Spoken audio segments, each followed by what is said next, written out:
மகாபாரத போரில் தன் மகன்கள் 100 பேர்களை இழந்த காந்தாரி கோபமாக கிருஷ்ணரிடம், நான் எப்படி என் 100 மகன்களை இழந்து தவிக்கின்றேனோ அதேபோல் நீயும் உன் யாதவ குலமும் மண்ணோடு மண் ஆவீர்கள் என்று கூறி சாபம் இடுகிறாள். கிருஷ்ணர் பதில் எதுவும் பேசாமல் அதை சிரம் தாழ்த்தி ஏற்றுக்கொள்கிறார். மகாபாரத போருக்கு பிறகு தர்மர் அஸ்தினாபுரத்தை ஆளுகிறார். கிருஷ்ணர் தன்னுடைய நகரமான துவாரகைக்கு செல்கிறார். நாட்கள் செல்ல செல்ல துவாரகை மக்கள் நல்வழி தவறி தறிகெட்டு தவறுகளை செய்தனர். ஒரு சமயம் கிருஷ்ணர் துவாரகையில் இல்லாத நேரம் விஸ்வாமித்ரர், கண்வ மகரிஷி, நாரதர் என்று மூவரும் துவாரகைக்கு வருகிறார்கள். அவர்களின் முன்பு கிருஷ்ணரின் மகனான சாம்பன் வயிற்றில் கனமான இரும்பு துண்டை கட்டி கர்ப்பவதியாக வேடமிட்டு அவன் நண்பர்களுடன் சேர்ந்து கொண்டு என்ன குழந்தை பிறக்கும் என்று முனிவர்களிடம் கேட்டு கேலி செய்தனர். தங்களை அவமதித்தவர்களை பார்த்த 3 ரிஷிகளும், நீ என்ன சுமந்து கொண்டிருக்கிறாயோ அதையே பெறுவாய், இந்த யாதவ குலத்தின் அழிவிற்கும் அதுவே காரணமாக அமையும் என்று கூறி சாபம் கொடுத்துவிட்டு சென்றனர்.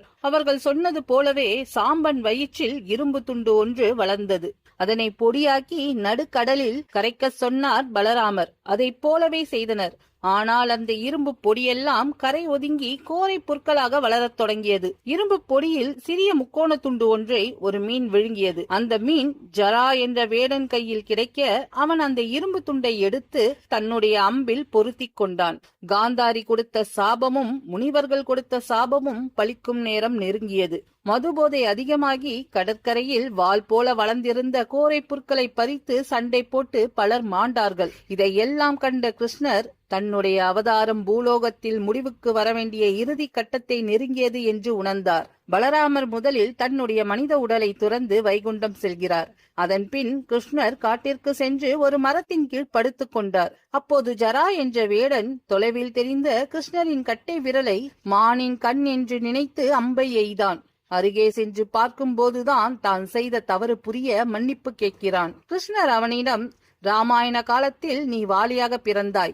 ராமனான என்னால் நீ பெற்ற வரத்தின் காரணமாக தர்மத்தை மீறி மறைந்து நின்று உன்னை கொல்ல நேர்ந்தது.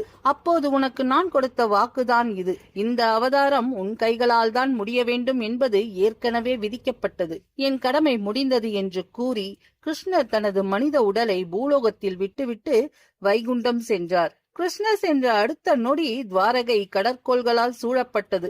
யாதவர்கள் அடியோடு மாண்டனர்.